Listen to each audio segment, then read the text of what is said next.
ብዙ ሰዎች በኔጌቲቭ ኃይል ይታሰራሉ። መተት ሊሆን ይችላል ወይ የሆነ ሰው ሰድቦን ሊሆን ይችላል። መጽሐፍ ቅዱስ ላይ ከሁሉ አጥብቀህ ልብህን ጠብቅ ሕይወት ከዛ ይፈልቃል የሚል ነገር አለ።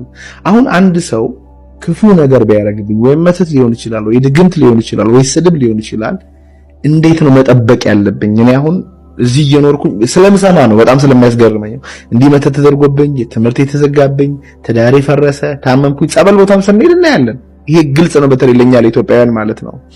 እንዴት ነው ያንን ኔጌቲቭ ኢነርጂ ወደኔ እንዳይመጣ መጠበቅ የምችለው?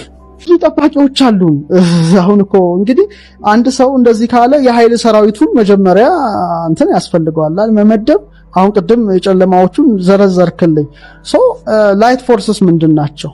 እነዛን እኮ ማወቅ አለብህ። ብርሃን ከሆነ እግዚአብሔር ስም ብርሃን ነው አይደለ? ስሙን መያዝ ስሙን መናገር ኃይል ነው እኮ። ሁሉም ነገር ከስሙ በስሙ ይሄዳል፣ አቅም የለውም ነው። ለምሳሌ እግዚአብሔር መልአክ በሚፈሩት ሰዎች ዙሪያ ይሰፍራል ያድናቸውማል ይላል። ኤንጅልስ አሉ የሚራዱክ። ይሄንን አንጠቀምም። ሲጀመር ባለን እንኳን መጠቀም ምንችሎች አይደለን። በሚታየው እንኳን የማይታየው ለምሳሌ ቅድም እንዳልከው ነው። በመላእክት ዓለም አሁን በጥንታዊ ዕውቀት አሁን ለምሳሌ ሶሎሞን ክፉ መናፍስቶችን አይቷቸዋል ይላል። ቁጥራቸውም 72 ነው ይላል። በጣም መጥፎ ስራ የሚሰሩ ምን ስራ እንደሚሰሩ ዘኪው ሶሎሞን ስታነበው ምድር እንዴት እንደሚያተራምሷትና አሁን የጠቀስከውን ክፉ ነገር ወይም የጨለማውን አሰራር ምድር ላይ እንትን እንደሚሉ ይታወቃል። አሁን ሰዎች ሁሉ ጊዜ ክፉን ቶሎ ያውቃሉ፣ ደጎቹን አያውቁም ነው።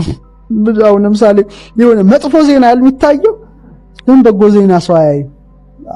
ይሄ ነው ማለት። በዛው ደግሞ ትይዩ ቅዱሳን መላእክት አሉ። እነዛ ክፉዎቹን ምትመታባቸው ማለት ነው።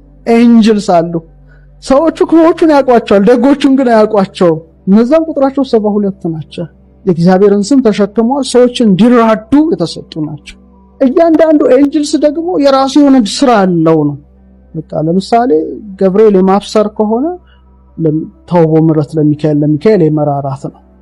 ሩፋኤል የፈውስ ነው። ሁሉም የራሱ አለውና ማወቅ ያስፈልጋል።